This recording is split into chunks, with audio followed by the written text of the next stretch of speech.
Good morning students. आज के online classes में आपका स्वागत है। स्टूडेंट्स, आज हमारा टॉपिक रहेगा ध्रुव स्वामिनी नाटक की ऐतिहासिकता। आज हम चर्चा करेंगे कि ध्रुव स्वामिनी नाटक की ऐतिहासिकता पर। ऐतिहासिक नाटक उस नाटक को कहा जाता है जो इतिहास पर आधारित हो, जिसमें सभी पात्र ऐतिहासिक हों। कोई नाटक ऐतिहासिक है अथवा नहीं।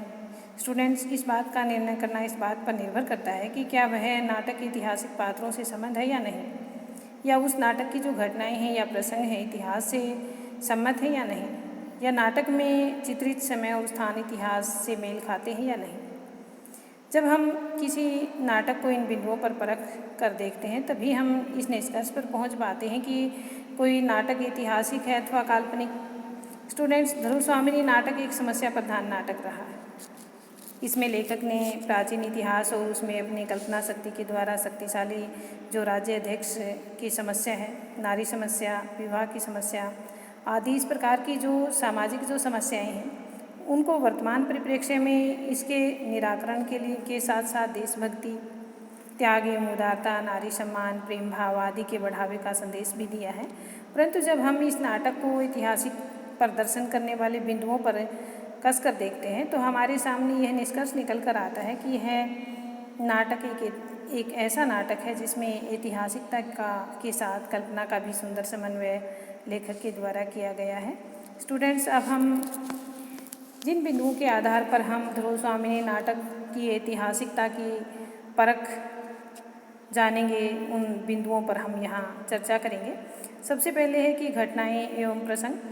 प्रस्तुत नाटक की जो घटनाएं और प्रसंग हैं वो विशाख दत्त द्वारा रचित देवी चंद्रगुप्त नाटक सम्राट समुद्रगुप्त की प्रख्यात प्रशस्ति हरसचरित, संजात ताम्रपत्र, भंडारकर, जायसवाल, अल्तेकर आदि जो इतिहासकार रहे हैं, इनके लेख और बाणभट्ट की जो कादम्बरी है उस पर आधारित है।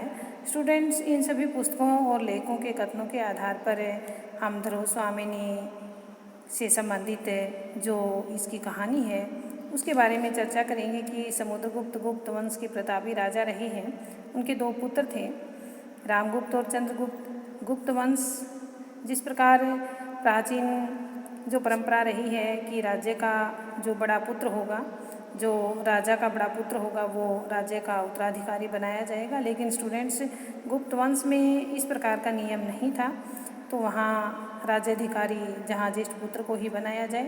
परंतु यहाँ इस ध्रुव स्वामिनी नाटक में समुद्रगुप्त ने चंद्रगुप्त की योग्यता के आधार पर उसे अपना उत्तराधिकारी घोषित कर दिया था, और जो रामगुप्त थे वो अयोग्य, कायर, विलासी इस प्रकार के उनके अंदर गुण थे, जिसके कारण उनको उत्तराधिकारी बनाना उचित नहीं समझा। परंतु अपने पिता की मृत्यु के बाद चंद्रगुप्त ने आदरवश अपने बड़े भाई समुद्रगुप्त को ही राज्य आसीन किया। यहाँ तक कि उन्होंने अपनी वाग्दत्ता ध्रुव स्वामिनी जो थी उसके विवाह पर भी चंद्रगुप्त ने अपनी आपत्ति नहीं की।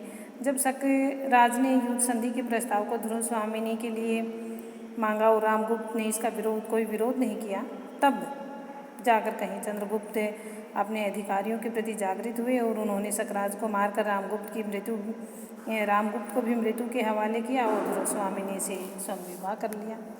स्टूडेंट्स, जयशंकर प्रसाद ने इस कथासूत्र को अपनी कल्पना के द्वारा और भी अधिक सजीव रूप प्रदान किया है, क्योंकि इसमें तथ्यों के अलावा कुछ नवीन जो भावनाएं हैं, अभिव्यक्ति है, जैसे शिखर स्वामी रामगुप्त के षड्यंत्र से चंद्रगुप्त का गद्दी छोड़ने को विवश करना, या रामगुप्त का आरंभ से कायर और अयोग्य होना, ध्रुव स्वामिनी का असंतुष्ट वैवाहिक जीवन या खड्गधारिणी मंदाकिनी का प्रसंग आदि।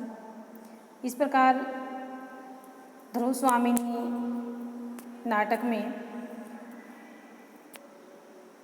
चंद्रगुप्त की अपेक्षा सामंत कुमार द्वारा रामगुप्त की हत्या आदि इस प्रकार के जो प्रसंग हैं वो जयशंकर प्रसाद जी ने अपनी ध्रुव स्वामिनी नाटक में डाले हैं।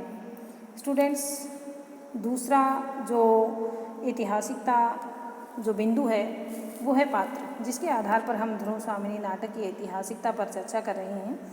तो सबसे पहले कि ध्रुव स्वामिनी एक छोटा सा नाटक है जिसमें लेखक ने विभिन्न ऐतिहासिक पात्रों की सृष्टि की है, परंतु उनकी जो कल्पना है उनके द्वारा काल्पनिक पात्रों की योजना भी उन्होंने इस नाटक में की है। नाटक में चंद्रगुप्त, रामगुप्त, धौरव स्वामिनी, सकराज, हिंगल आदि जो प्रमुख ऐतिहासिक पात्रों को इसमें दर्शाया गया है। रामगुप्त और चंद्रगुप्त सम्राट समुद्रगुप्त के 2 पुत्र हैं और विभिन्न ऐतिहासिक ग्रंथों तथा इतिहासकारों ने उसकी पुष्टि भी की है। रामगुप्त की ऐतिहासिकता के बारे में भी कुछ मतभेद अवश्य हैं, परंतु ये प्रमाणित भी हो चुका है कि न केवल रामगुप्त समुद्रगुप्त का पुत्र था, वरन उनकी मृत्यु के बाद 375 या 380 के बीच का जो समय रहा है उसने वहाँ उसमें शासन किया तथा कांच के लिखे सिक्के भी उनके द्वारा चलाए गए थे। चंद्रगुप्त द्वारा चलाए गए कुछ सिक्के जिन पर रूपकृति लिखा हुआ मिलता है, जिससे ये स्पष्ट हो जाता है कि उसने रूप बदल कर धौरव स्वामिनी की रक्षार्थ सकराज को मारा है। और इसके अलावा चंद्रगुप्त के जो समकालीन कवि रहे हैं, लेखक हैं, उन्होंने धौरव स्वामिनी के स्थान पर ध्रुव देवी नाम का उल्लेख भी किया है, परंतु प्रसाद जी ने राजशेखर द्वारा उद्धृत नाम ध्रुव स्वामिनी का प्रयोग किया। स्टूडेंट्स, इसके अलावा विभिन्न जो ग्रंथ रहे हैं उनके आधार पर सकराज एवं खिंगल सेनापति भी ऐतिहासिक ही प्रमाणित होते हैं, परंतु प्रसाद जी ने पात्र और चित्रण में भी अपनी जो काल्पनिकता है उसका समावेश किया है। स्टूडेंट्स, अब तीसरा जो बिंदु रहा है वो है देश काल एवं वातावरण, जिसके आधार पर हम ध्रुव स्वामिनी की नाटक की ऐतिहासिकता पर बात करेंगे कि ध्रुव स्वामिनी नाटक में प्रसाद जी ने देश काल और वातावरण का जो चित्रण किया है उसमें भी अपनी कल्पना शक्ति, काल्पनिक अभिव्यक्ति, इस प्रकार का प्रयोग उन्होंने किया है और इसकी ऐतिहासिकता को पूर्ण सुरक्षित भी रखा है अपनी अभिव्यक्ति, कल्पना शक्ति का प्रयोग करते हुए भी। और इस नाटक में लेखक ने भारतीय जो इतिहास है उस समय 375 से या 380 का जो वर्णन किया है, जिसमें साधारणतः भारतीय इतिहास का स्वर्ण युग कहा जाता है उस समय को। और इस नाटक में लेखक ने उस समय के जो अनुरूप पात्रों की जो बोलचाल है, पहनावा है, जो उनके रीति रिवाज हैं, जो परंपराएं रही हैं, तात्कालिक जो वातावरण रहा है उससे उनके अनुरूप युद्ध शिविरों, राजमहल में हिजड़ों, दोनों चतुर सेविकाओं, राजदूतों आदि का चित्रण भी उन्होंने अपने इस ऐतिहासिक नाटक में किया है।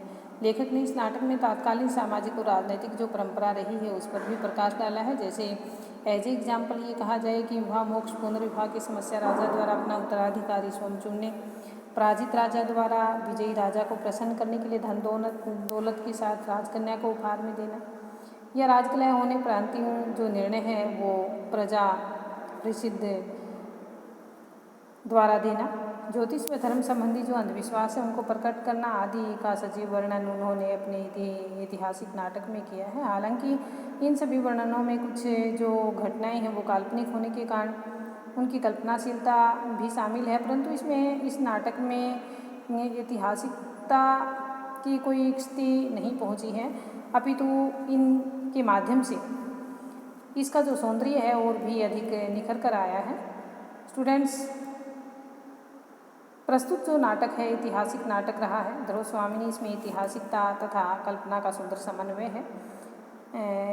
स्टूडेंट्स, आज हमने चर्चा की ध्रुव स्वामिनी नाटक की ऐतिहासिकता पर। वास्तव में ये जो नाटक रहा है ये ऐतिहासिक है और इसमें ऐतिहासिकता के साथ साथ पाठक का मनोरंजन करने के लिए लेखक ने इसमें अपनी कल्पना शक्ति, अपनी अभिव्यक्ति का कहीं कहीं प्रयोग किया है, जिसके माध्यम से ये नाटक और भी अधिक मनोरंजकदायक और सफल रहा है। तो स्टूडेंट्स, ये था आज का टॉपिक, ध्रुव स्वामिनी नाटक की ऐतिहासिकता पर हमने बातचीत की। आज के लिए बस इतना ही। Thanks and have a good day.